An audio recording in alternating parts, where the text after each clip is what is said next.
নাম এত আসতে একটু আওয়াজ করে বলুন তো, আমার আপনার রবের নাম কি?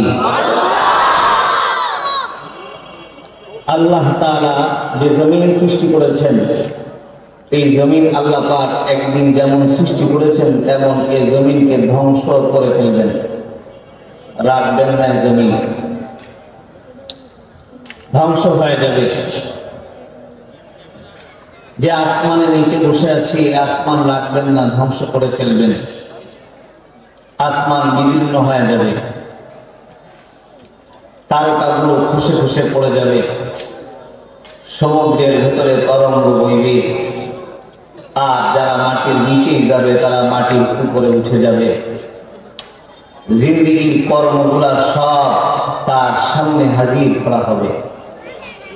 কুরআনুল কারীমে আল্লাহ পাক ওই কথাগুলাই বলেছেন, ইদাস সামাউ ফাতারাত ওয়া ইদাল কাওয়াকিবু তাতারাত ওয়া ইদাল বিহারু ফুজ্জিরাত ওয়া ইদাল কুবুরু বু'থিরাত আলিমাত নাফসুম মা কদ্দামাত ওয়া আখখারাত। আল্লাহ পাক বলেন, একদিন আসমান বিদীর্ণ হয়ে যাবে, তারকাগুলো খসে খসে পড়ে যাবে, সমুদ্রের ভেতরে তরঙ্গ বইবে, মাটির নিচের মানুষগুলা মাটির উপরে উঠে যাবে। কোন দিন এগুলা হবে?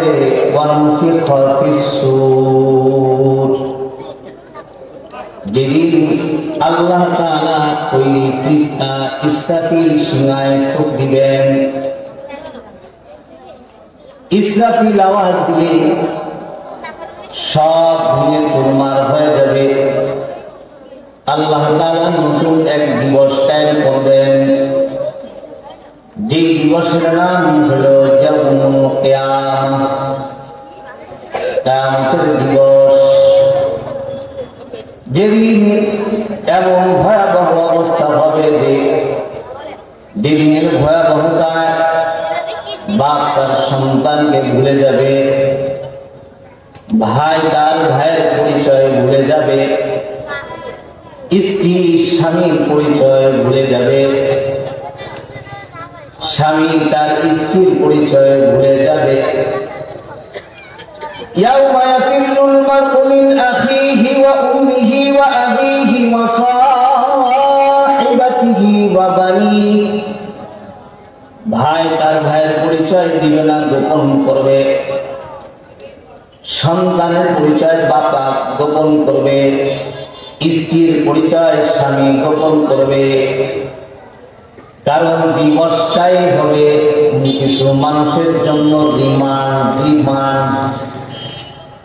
দুনিয়ায় যেমন জেলখানায় যাওয়ার আগে নির্দিষ্ট সাজা দেওয়ার আগে তাকে জিজ্ঞাসাবাদ করার জন্য নির্দিষ্ট একটা কক্ষে নিয়ে তাকে জিজ্ঞাসা করা হয়।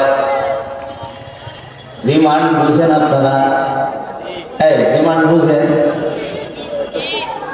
রিমান্ড মানে কোন অপরাধীকে স্বীকারোক্তি করানোর জন্য একটা নির্দিষ্ট কামরায় নিয়ে যাওয়া হয়, আর সেখানে বাহিনী এসে জিজ্ঞাসাবাদ করে, কমন কিছু প্রশ্ন করে। কমন কিছু প্রশ্ন যেগুলা তার জানা এমন জিনিস তার কাছে জিজ্ঞাসা। যেমন রিমান্ডে জিজ্ঞাসা করা হয়, তোর নাম কি বল।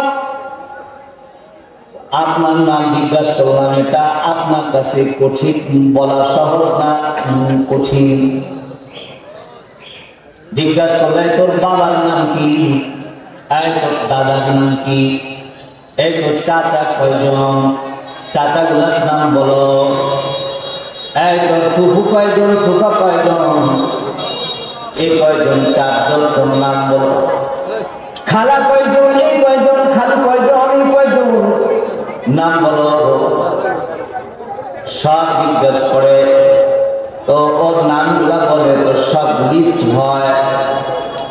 খালুর নাম কি বলছে এটা লেখা হয়, খালুর নাম কি বলেছে লেখা হয়, ফুফার নাম কি বলেছে লেখা হয়।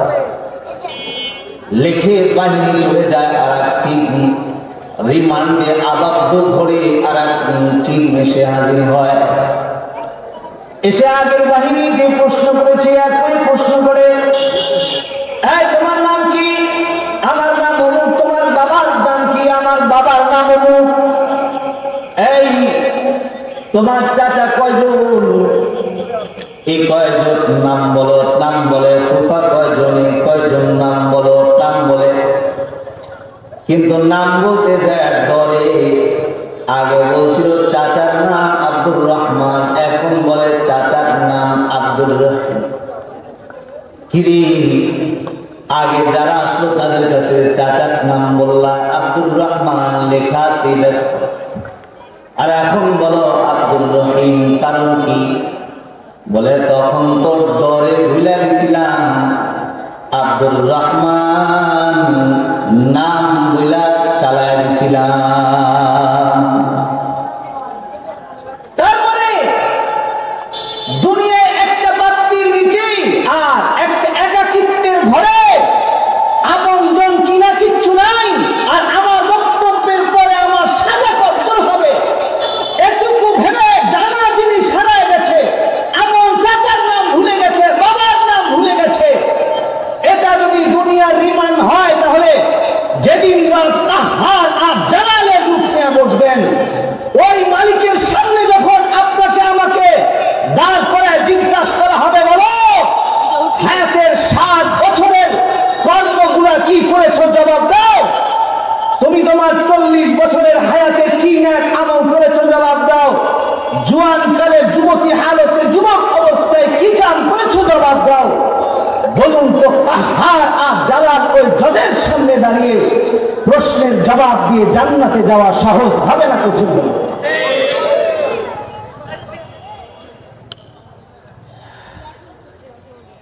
এই বলিও একটু বাড়ান, মানে আমার প্রথম কাজ ছিল এটা করছি না, পরে করছি।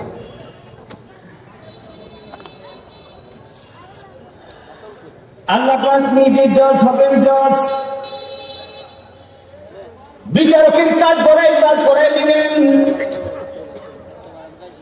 কিন্তু আল্লাহ নবী একটা ভয়াবহ খবর হাদিসে পাকে দিছেন। আল্লাহ নবী বলে, যদি কাউকে বিচারকের কাঠ গড়ায়, হিসাবের কাঠ গড়ায়, দাঁত করে দেওয়া, হিসাব যদি কারোর কাছে আল্লাহ তাআলা জিজ্ঞাসা করে ফেলে, তাহলে নির্ঘাত ও আযাবে গ্রেফতার হয়ে যাবে, ও জাহান্নামে চলে যাবে। জিজ্ঞাসা যদি করে বসেন আল্লাহ, তাহলে জিজ্ঞাসার জবাব দিয়ে জান্নাতে যাওয়া কঠিন, জিজ্ঞাসা করলেই ধরা খেয়ে যাবে, আযাবে গ্রেফতার হয়। আল্লাহ নবী সাল্লাল্লাহু আলাইহি ওয়াসাল্লাম বলেন, মান হুসিবা উদ্দিবা, যদি কারোর কাছে হিসাব না হয় তাহলে ও আযাবে গ্রেফতার হয়ে যাবে।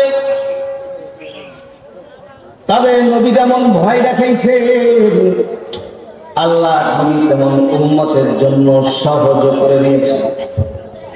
শুধু নবী সহজ করে দেয়, আল্লাহ পাক নিজেও সহজ করছেন।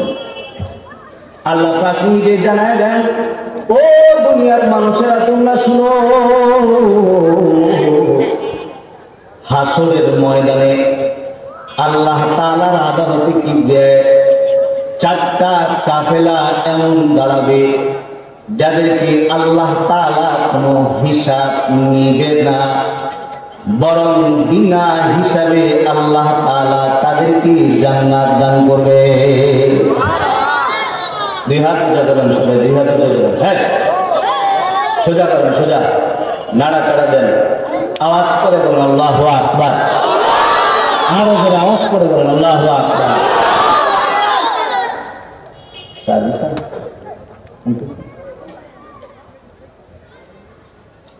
চারটা কাফেলার ঘোষণা আল্লাহ পাক কোরআন কারীমে জানিয়ে দিয়েছেন, যদি 4 কাফেলার অন্তর্ভুক্ত হও তাহলে তোমাকে হিসাব দিতে হবে না। যেদিন হিসাব নিলে আযাবে গ্রেফতার হতে হয়, ওই তোমার ব্যাপারে খোঁজখবরি হইল তুমি 4 কাফেলার কোন এক কাফেলার সদস্য হলে আল্লাহ পাক তোমাকে বিনা হিসাবে জান্নাত দান করবে। তারা কারা তারা কারা? তারা হলো মিনান নাবিয়্যিন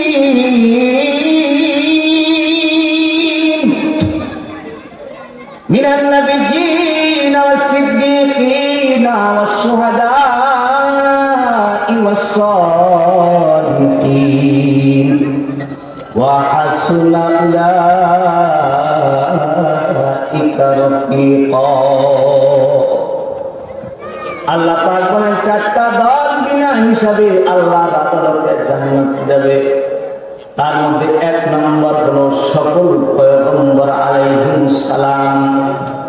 100 লক্ষ পয়গম্বর পৃথিবীতে এসেছেন। এই 100 লক্ষ পয়গম্বর বিনা হিসাবে আল্লাহর জান্নাতে যাবে। সুবহানাল্লাহ সুবহানাল্লাহ সুবহানাল্লাহ। 2 নম্বর হলো যারা সিদ্দিক হবে তারা বিনা হিসাবে জান্নাতে যাবে। সিদ্দিক তো তারা যারা মিথ্যা ছাড়া বলতে পারে না, এরকম মানে কথা বললেই মিথ্যা কথা কয়, সিদ্দিক। এখন তো মিথ্যা বলার যন্ত্র আছে, মোবাইল, আরামসে মিথ্যা বলা যায়, আরামসে মিথ্যা কথা বলা যায়। আছে ব্রিজের উপরে, রূপসা ব্রিজের উপরে হয়ে আছেন, এই যে কাটাখালি মন ঘুরি করেন ঘুরতেছে, এই যে একটা কথা বললো, বলার কারণে 50টা নেকি হয়েছে, তাই না? একটা কবিরা গুনাহ হয়েছে। কবিরা গুনাহ কেমন জানেন? যার একটা কবিরা গুনাহ আপনাকে 7,000 বছর জাহান্নামের আগুনে জ্বালাবে।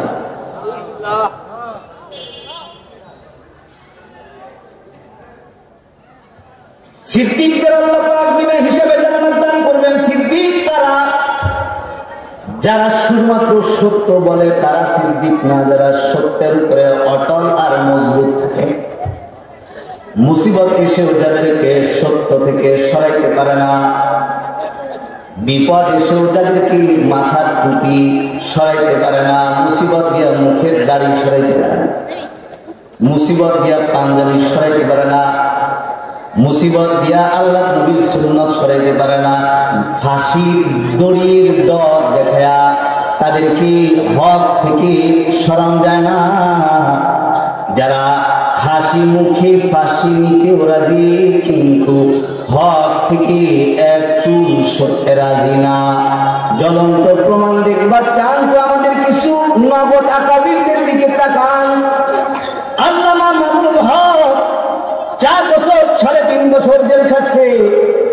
আমার শাইখ মুর্শিদ আল্লামা খালেদ সাইফুল্লাহ আইয়ুবী উনি 1 বছর জেল খাটছেন।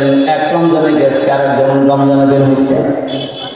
দুনিয়ার কত লোক তাদের সামনে হাজির করা হয়েছে, একটা লোক দিয়েও তাদেরকে হক থেকে সরাইতে পারে নাই।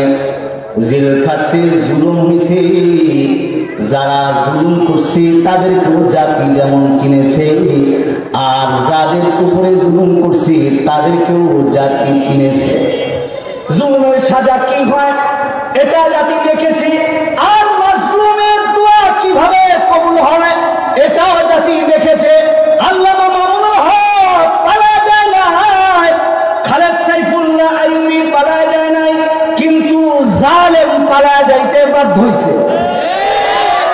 যেই জমিনে জুলুম হয়েছে এই জমিন তাদেরকে এমন ধিক্কার দিছে, একটা কদম স্বাধীনভাবে চলার যোগ্যতা তাদের নাই। এমন থুক জমিন তাদের চেহারায় জমেছে যে এই জমিন তাদের জন্য এমন সংকুচিত হয়ে গেছে, একটা কদম স্বাধীনভাবে ফেলার যোগ্যতা নাই। পালায় যাওয়ার রাস্তা উপর দিয়া হয়েছে, জমিন দিয়া হয় নাই। ঠিক কি না? ঠিক বলো।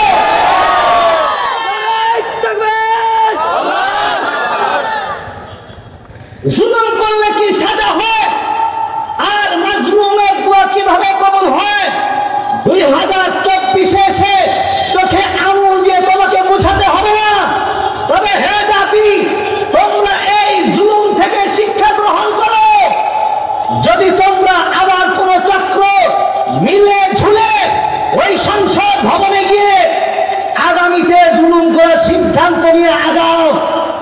2024-এর ছাত্র জনতা যেমন হাসিনাকে ছাড়ে নাই, কাউকে ছাড়বে না, কাউকে ছাড়বে না, কাউকে ছাড়বে না,